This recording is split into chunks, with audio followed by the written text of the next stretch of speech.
So, observing force on the charge basically explains to us that how an electric charge experiences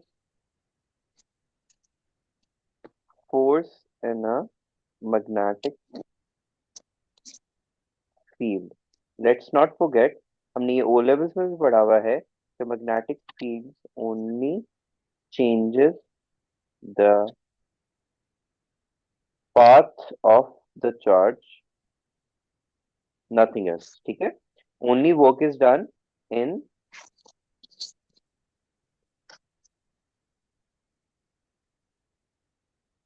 deviate the path of the charge. Rule जो apply होता था in order to find the direction कि किस direction में deviate होना है, उसके लिए हम लोग कौन सा यूज करते थे? Fleming's left hand rule. ठीक है, उसमें हम लोग क्या करते थे कि एफपीआई वाला रूल होता था, ये हमने कल भी डिस्कस किया था।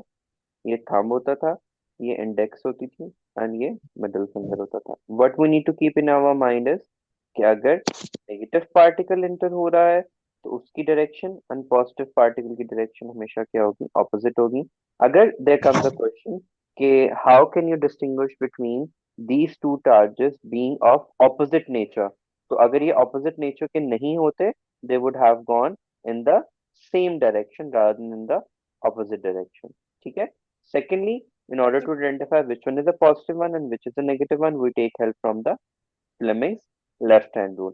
The force experienced by the charge is QVB sine of theta, and the force experienced by a conductor is ILB sine of theta.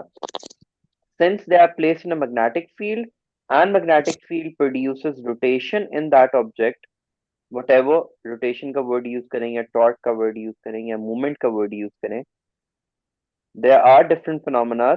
अगर हम torque की बात करेंगे तो it is NIBA cos of theta. ठीक है, this formula you might have not studied in your coursework. लेकिन अगर हम movement की बात करते हैं, if you remember जो हमने generators and motors में बात की थी कि when coil and magnetic field is perpendicular to each other, तो क्या प्रोड्यूस हो रहा था उसमें? टॉर्क प्रोड्यूस हो रहा था। If you want to calculate the magnitude of that torque, I am going to take help from this formula. as you could what does the n I b and a indicates in the equation? What comes to your mind?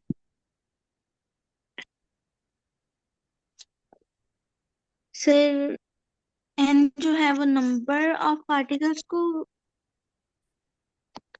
For charged particles, ठीक है, when they enter the magnetic field they experiences movement, torque, deviation, and this is given by centripetal force which is mv square over r. So mv square over r is equals to qvb sin of theta को हम नहीं use करते क्योंकि ये effect ही तब produce होता है जब थीटा इज इक्वल टू 1 होता है विच इज 90। ठीक है, तो हम sine of theta normally mention out नहीं करते हैं। तो यहाँ से एक और रिलेशनशिप डिस्कस होता है which is E over M ratio. E basically यहाँ से हम क्यू को रिप्लेस करते हैं, क्यू को we make it as E, it's very light colour, this is E, and तो ई ओवर एम है तो हमारे पास वी एक इससे कैंसिल आउट हो जाएगा and what would be left of it?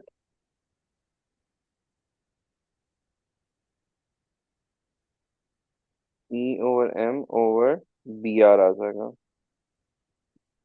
ऐसे ही है ना? v ओवर बी आर हो जाएगा क्योंकि स्केयर है ना हमारे पास।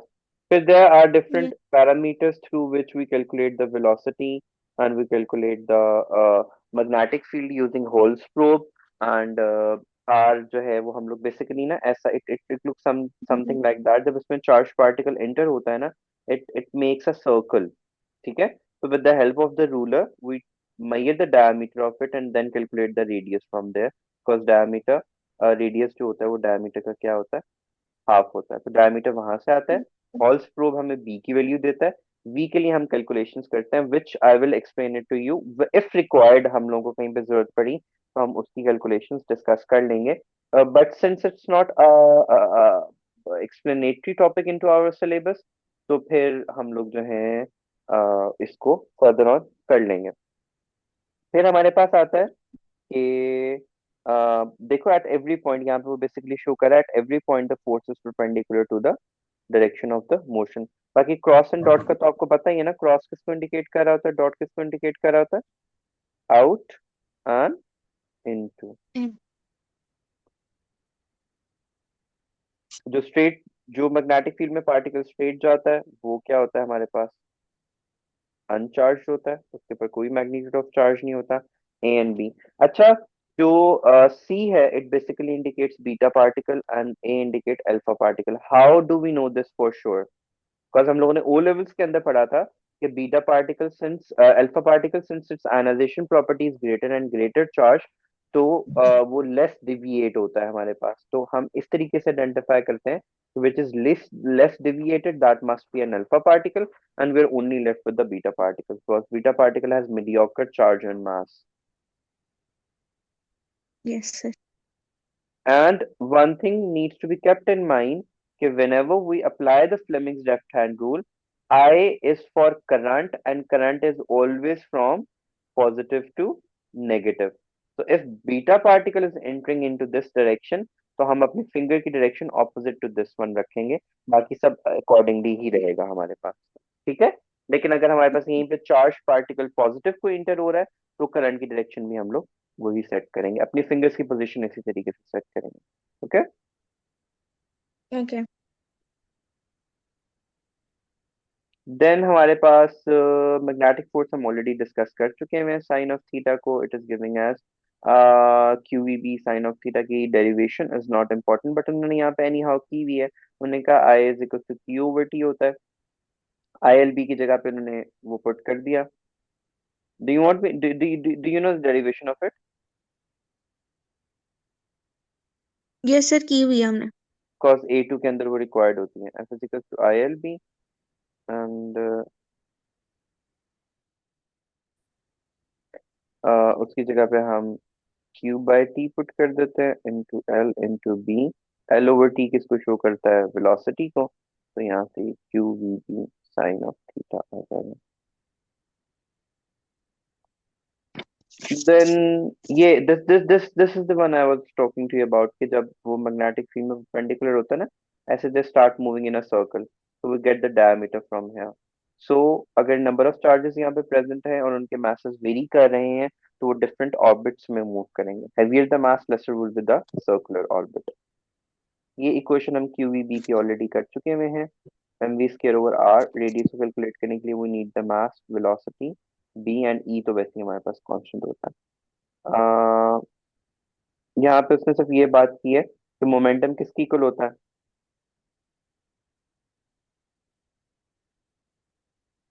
मोमेंटम किसकी इक्वल होता है, सर क्या कह रहे हैं? मोमेंटम। उसने कहा कि यहाँ पे जो एम वी इक्वेशन को रीअरेंज करके आ रहा है ना, जो हम लोगों ने further on E over M में कन्वर्ट किया था, M V square over R is equal to Q V B. अगर हम यहाँ पे जस्ट आर के लिए फाइंड आउट करें तो आर किसकी इक्वल आ जाएगा, M V square over Q V B. ये इससे कैंसिल आउट हो जाएगा and we would have R is equal to M V over Q B. M V किसको इंडिकेट कर रहा होता है, मोमेंटम को, तो इसकी जगह पे हम क्या पुट कर देंगे, moment. P over Q B. तो मोमेंटम किसके इक्वल आ जाएगा, क्यू बी एंड आर। तो वो उसने यहाँ पे डिस्कस किया।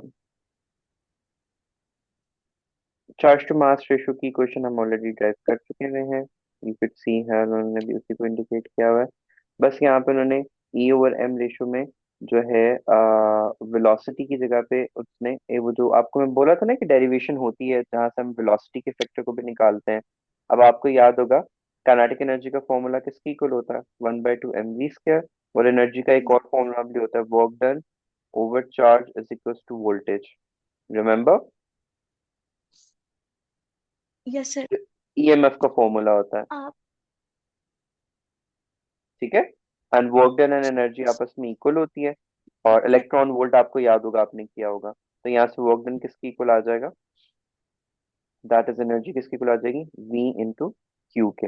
अगर मैं इसकी जगह पे V इंटू क्यू पुट कर दूं, मुझे वेलोसिटी का फैक्टर एलिमिनेट करना था कि वेलोसिटी में कैसे कैलकुलेट करूंगा। याद है ना मैंने आपको स्टार्ट में बोला था कि अगर कहीं पे डेरिवेशन आई तो मैं आपको वहां पे करा दूंगा, because it's going to be good.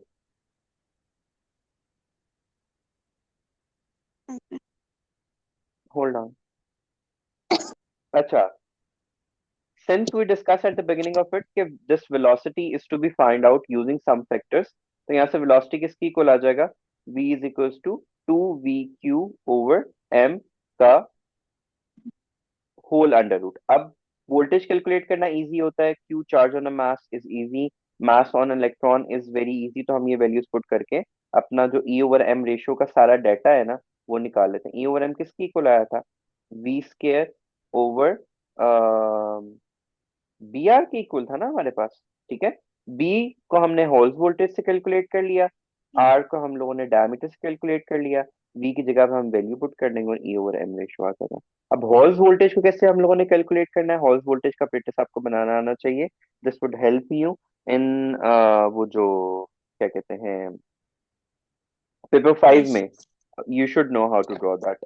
अब अगेन उसने ये वोल्टेज के अकॉर्डिंगली इक्वेशन बताई है, कॉज यू रिमेम्बर हम लोगों ने कल भी इस बारे में बात की थी कि वेलोस ये बेसिकली उसने क्या किया, एफ इज इक्वल्स टू ये इलेक्ट्रिक फील्ड इंटेंसिटी का formula is equals to force on the charge, वो उसने पुट किया बिकॉज इलेक्ट्रिक फील्ड इंटेंसिटी किसकी इक्वल होती थी, फोर्स पर यूनिट चार्ज के। तो फोर्स किसकी इक्वल आ गया, Q इंटू ई के इक्वल।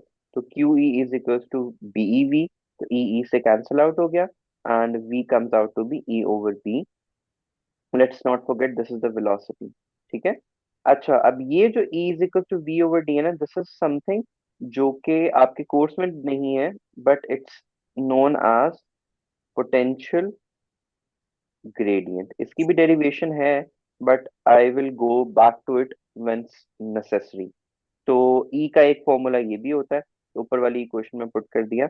अब ये जो है ये पोटेंशियल डिफरेंस है मैग्नेटिक फील्ड एंड डी। अब इस मैग्नेटिक फील्ड को कैसे कैलकुलेट करना है, यहाँ पे जो वी है ये हॉल्स वोल्टेज को इंडिकेट कर रहा है। इस हॉल वोल्टेज की जो कैलकुलेशंस हैं उसके लिए हम लोग किस पे जाते हैं, डेरिवेशन ऑफ द इक्वेशन। अब देखो E is equal to V over D, मैंने जैसे आपको ऊपर बताया ये जो V था वो किसको इंडिकेट कर रहा था, हॉल्स वोल्टेज को इंडिकेट कर रहा था। तो getting back to our original equation, original equation हमारे पास क्या थी, Q E is equal to B E V. यहाँ से E की जगह पे V ओवर H आ गया which was potential gradient, which I told you. I will explain it to you if necessary at the end of the lecture. But अभी फिलहाल उसकी derivation यहाँ पे इंपॉर्टेंट नहीं है। When we put that here, हम equation को rearrange करेंगे। यहाँ से वोल्टेज किसकी इक्वल आ जाएगा, वी एच किसकी इक्वल आ गया, डी तो जाके मल्टीप्लाई हो गया, ई ई से कैंसिल आउट हो गया एंड वन ई हमारे पास यहाँ पे रह गया। अब उसने यहाँ पे किया क्या है, उसने v आपको याद होगा I is equal to N A Q V, drift velocity का फॉर्मूला आपने स्टार्ट में किया था, जी। रिमेम्बर। Yes sir. ठीक है, तो यहाँ से ड्रिफ्ट वेलोसिटी किसकी इक्वल आ जाएगी, आई ओवर एन ए ई। मैं ई लिखता हूँ ताकि हम इलेक्ट्रॉन के बारे में बात कर रहे हैं, इलेक्ट्रॉन। तो उसने v की जगह पे आई की वैल्यू पुट कर दिया, ई ई से कैंसिल आउट आ गया, पीछे रह गया हमारे पास B I N N A, ये ऊपर जाके मल्टीप्लाई हो गया, ये नीचे आ गया। By rearranging the equation we got, हमें हॉल्स वोल्टेज की वैल्यू कैलकुलेट करनी थी। अब देखो यहाँ पे क्या क्या कुछ है हमारे पास, we have B, we have I, we have distance between the plates, number of charges A and E। A और D जो है हमारे पास, ये आपको आइडिया है एरिया किसकी इक्वल होता है, लेंथ और विड्थ की इक्वल होता है। तो उसने कहा यहाँ से हमारे पास ये दोनों चीजें आ रही हैं, A और D दोनों आ रहा है। ठीक है, यू कुड सी है, यस बस सर। ये वाला portion is the only one that we need to understand, बाकी सब कुछ क्लियर है। इक्वेशन में ए एंड डी दोनों आ रहा है। एरिया किसकी इक्वल होता है, लेंथ एंड विड्थ के। एरिया एंड लेंथ उसने हमें दी हुई है, this would be equal to the width of it. अब ये विड्थ है किसकी, उस कंडक्टर की विड्थ है जो हम माइक्रोमीटर से इजीली कैलकुलेट कर सकते हैं। ठीक है। ओके। तो that's how we reach to the Hall's voltage equation. इसके अंदर तमाम फैक्टर्स को इजीली हम लोग कैलकुलेट कर सकते हैं। Q is equal to N E का फॉर्मूला लगा के n को कैलकुलेट किया जा सकता है। Q कैसे हम कैलकुलेट करेंगे? I is equal to Q over T होता है। करंट और टाइम के थ्रू हम Q को कैलकुलेट कर लेंगे, वहां से n की वैल्यू निकल आएगी। थिकनेस हम माइक्रोमीटर से कैलकुलेट कर लेंगे। Q इज बेसिकली इलेक्ट्रॉन, तो वो चार्ज ऑन वन इलेक्ट्रॉन की वैल्यू को वहां पे पुट कर लेंगे। बी एंड आई की मैग्नेटिक फील्ड्स को कैलकुलेट करके हॉल वोल्टेज को आराम से कैलकुलेट किया जा सकता है।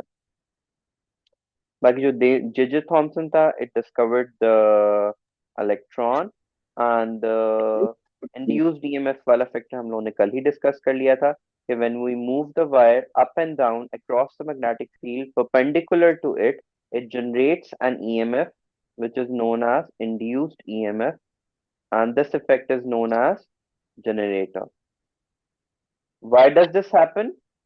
This happens because when the conductor which has the charged particles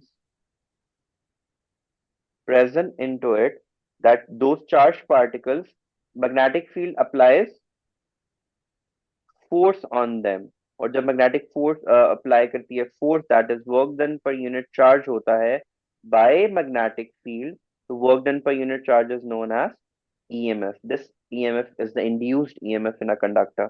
और वो सारे फैक्टर्स आप लोगों ने किए हैं। आपको पता है कि अब ये किस किस पे डिपेंड करता है? अब आप लोग हम लोगों ने ओ लेवल्स में बात की थी, आपको याद होगा किन किन किन चीजों पे डिपेंड कर रहा था वो?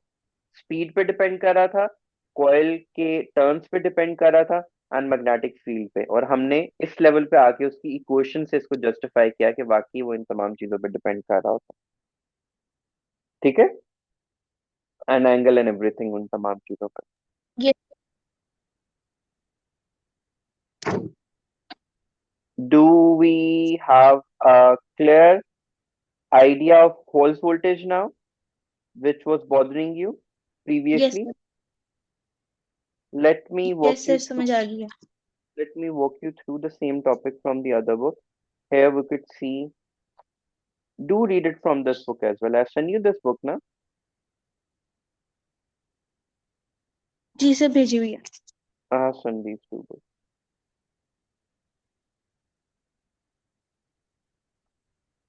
इक्वेशन की डेरिवेशन यहाँ पे। अच्छा, एक और चीज,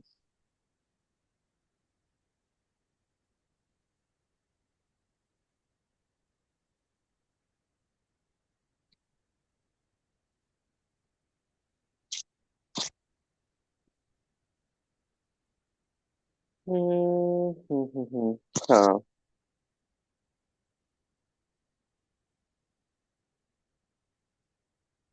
आई वाज डिस्कसिंग यू के भी टॉपिक तो कंप्लीट हो गया ना। Now we have the time के I could show you the equation जहां से ये पोटेंशियल ग्रेडियंट ड्राइव हुआ था हमारे पास।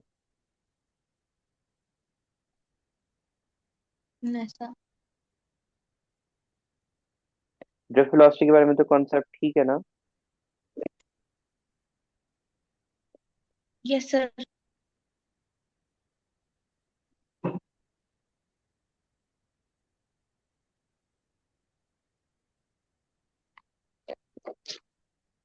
जल्दी जल्दी खुल जाओ, जल्दी खुल जाओ, जल्दी खुल जाओ, लेक्चर ओवर होने वाला है। लॉरेंस फोर्स के बारे में आइडिया है आपको? लॉरेंस फोर्स क्या होती है?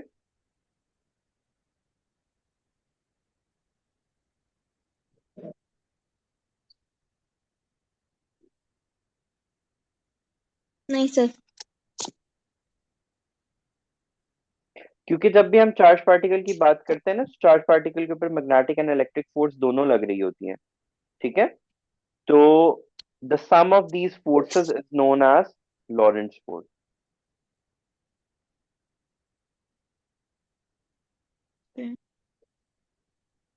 क्योंकि हम लोग बात तो कर रहे हैं। अच्छा, ये वो जो पोटेंशियल ग्रेडियंट की इक्वेशन था ना, दैट इज दिस। जल्दी जल्दी। सो जो ईएमएफ होता है वो equals to work done over charge होता है। Work done is equals to किसकी इक्वल होता है? F D cos of theta का एंगल होता है। अब हमें पता है कि force and movement of charge जो है वो ऑपोजिट डायरेक्शन में हो रही होती है, तो थीटा किसके इक्वल हो जाएगा, 180 के। तो यहाँ पे F D cos of theta की जगह पे जब हम वैल्यू पुट करेंगे it would be minus F D. अब हम लोगों ने डब्ल्यू की जगह पे एफ डी पुट कर दिया, एफ की जगह पे क्या आ गया, Q E from electric field intensity. तो Q E D over Q बन गया, क्यू क्यू से कैंसिल आउट हो गया, ये इलेक्ट्रिक फील्ड इंटेंसिटी आ गया, this is the distance travelled आ गया। तो अब जब हम इसको रीअरेंज करेंगे it would be equals to potential divided by distance. This potential divided by distance is known as potential gradient, और यही इक्वेशन उसने यूज की हुई थी वहां पे जो हॉल्स वोल्टेज के लिए वैल्यू यूज